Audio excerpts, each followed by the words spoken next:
Olá, amigos da TV Nova, no ar o programa Opinião. Não há pecado nenhum em admirar a beleza, seja ela feminina ou masculina. Enxergá-la, desejá-la, é apreciar a obra divina. Tenham um bom dia, estamos começando mais um programa aqui na sua TV Nova.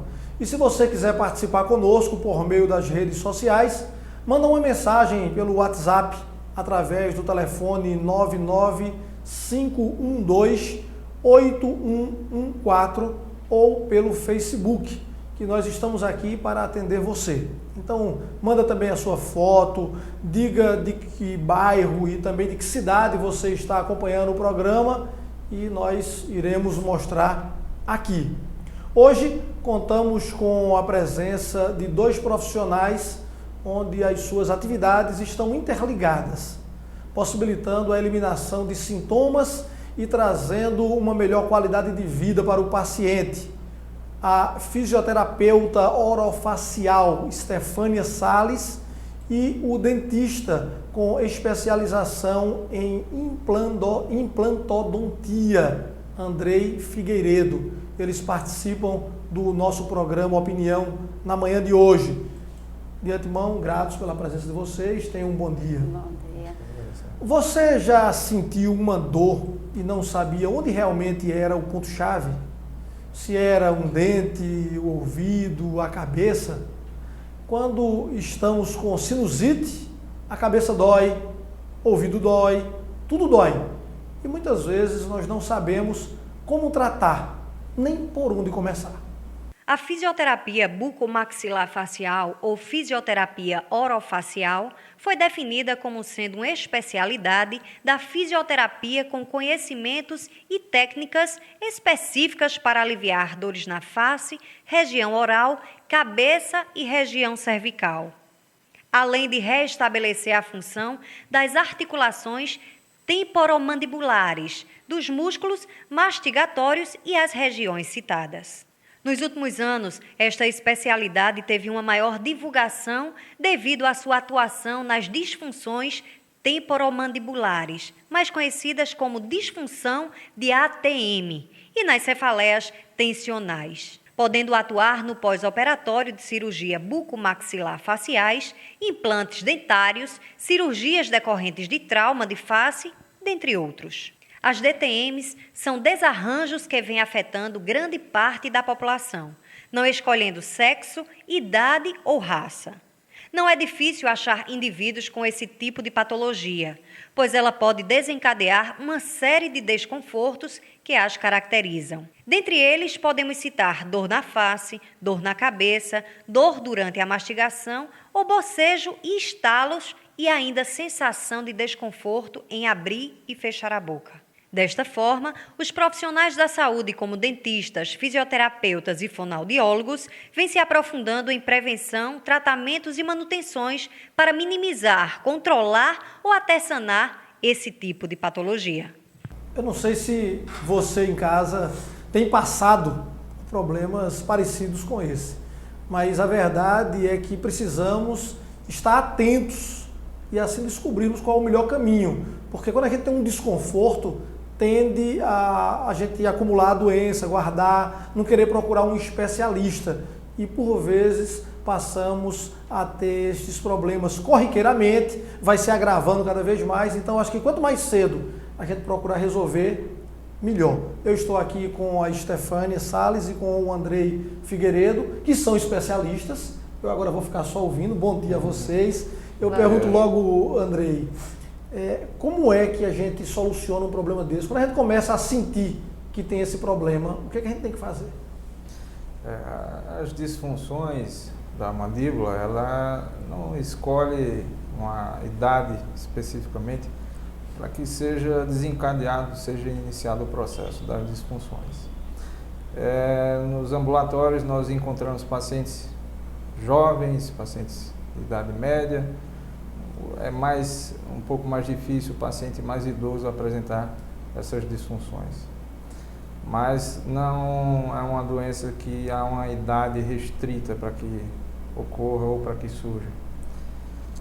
tanto jovens e adultos são acometidos, e as causas que se identificam, elas estão mais ligadas principalmente a fatores genéticos, a predisposição genética do paciente é um fator, digamos, que a gente pode qualificar como principal, mas que tem, digamos, uma predominância de exacerbação dos sintomas quando associado a outros problemas, tipo estresse, disfunções oclusais, a maneira de contato dos dentes, falta de dentes, uso de próteses que não tem uma estabilidade durante a mordida. Excesso de dentes também pode causar isso? Sim, de certa forma, sim. Se ele começar a interferir no contato desses dentes, na forma de contato dos dentes, acaba ocorrendo uma hiperfunção muscular e articular, e daí surge processo de dor, processo de estalido, como fala na reportagem, e alguns casos mais severos, o paciente tenta abrir a boca ou fechar, que é o tipo queixo caído, fulano caiu o queixo, simplesmente ocorreu uma luxação da mandíbula, a mandíbula saiu do lugar e às vezes tem que procurar um profissional para fazer a redução, colocar o queixo de volta no lugar. Stephanie, eu fico pensando o seguinte, às vezes, como ele falou aí agora sobre o queixo caído, eu já vi uma pessoa passar por esse problema, a gente estava fazendo um trabalho e de repente ele estava lá sem conseguir falar direito. E ele lá no local mexeu e ele voltou. Mas tem casos que ele não vai conseguir fazer isso sozinho. Ele vai precisar procurar um especialista.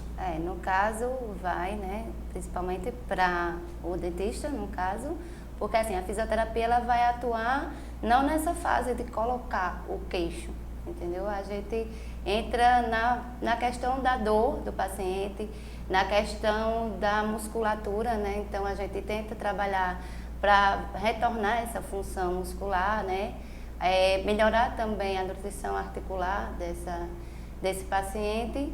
Então a fisioterapia entra nessa área, assim, A gente trabalha para que o paciente volte a ter uma funcionalidade melhor, e restaurá-la. É como se ela fosse um processo aí, se fosse um time de futebol, um seria a defesa e o outro seria o ataque. Um defende e o outro faz o gol, é um complemento. Um complemento, a gente trabalha muito junto, Então, cada um na sua área, então a gente trabalha um completando o outro, Esses problemas, eles são mais comuns do que a gente imagina, não? Ou é difícil aparecer casos como esse? É corriqueiro. Difícil é o paciente achar que tem o problema. Diagnosticar, chegar ao diagnóstico. Porque um estalido na articulação, quando estala, às vezes o paciente acha que não é nada, tipo um estalo dos dedos, então ele acha que é normal. Às vezes uma dor, que é muito confundido com enxaqueca, podendo ir para a região pré-auricular, próxima à orelha, que também se confunde às vezes com dor de ouvido. E como são áreas afins, geralmente o paciente ele acaba procurando um otorrino, não que não tenha problema relacionado com o ouvido, mas que as dores são em regiões que são tratadas tanto pelo otorrino quanto pelo cirurgião dentista, e também tendo um suporte da fisioterapia, que é extremamente importante, o suporte do fisioterapeuta. Nós intervimos, por exemplo, nas questões das dores orofaciais. O paciente nos procura, nós realizamos o diagnóstico, tiramos o paciente do quadro agudo de dor, é feito o diagnóstico e tiramos do quadro agudo. É traçado um plano de tratamento e a fisioterapia entra como suporte para que o paciente consiga, por um período, sair ou manter aquela situação que saiu da fase aguda até que seja tratado o problema, onde na maioria das vezes, no nosso caso, pode ser uma falta de um dente, uma prótese sem estabilidade, pode ser até o fator estresse também, pode atuar nesse sentido, mas de forma que nós possamos tirar o paciente do quadro agudo, e a fisioterapia ela faz a manutenção dessa, entre aspas, situação de saúde momentânea, até que se trate os fatores etiológicos que geram o problema. Essa fisioterapia, ela é finita? Existe um tratamento com início, meio e fim, ou isso pode se tornar um problema crônico indeterminado? Não, todo o plano de tratamento da fisioterapia, ele tem, né? A gente tem o início, tem os objetivos que a gente quer ganhar com o paciente, então não é aquela receitinha de bolo, né? Então a gente não vai tratar o paciente como assim, né? Esse aqui é igual a esse, é igual a esse, até porque também o sintoma dele também é totalmente diferente. Então a gente traça o plano de tratamento dele, tem um objetivo, então quando o paciente chega, aí de inicial, qual é assim, o principal, a causa, né? O que é que tá ali incomodando? Inicial, não, é uma dor aqui no ouvido, uma dor na face. Então hoje a gente trabalha nessa área. Então e também a gente faz toda uma avaliação minuciosa, que a gente não vê o paciente só a face. A gente trabalha a orofacial, mas a gente trabalha ele como um todo, porque a postura também ela influencia muito nas DTMs. Então a gente trabalha a postura do paciente, a gente trabalha a funcionalidade também, a musculatura desse paciente. Então tem todo um protocolo. Então tem o começo, o meio e fim, o objetivo final, o que é que a gente quer com esse paciente. Então a gente tenta chegar nesse objetivo final, que é restabelecer a função do paciente para ele poder voltar às suas atividades normais. Então vamos começar ajeitando a postura aqui, para depois não vir sofrendo. Vocês não saem daí. E no próximo bloco vamos falar sobre as deformidades nos ossos da face, né? Assimetrias que chamam a atenção, traumas, fraturas e tumores. A gente vai voltar a falar mais sobre esse assunto já já. Então fica aí.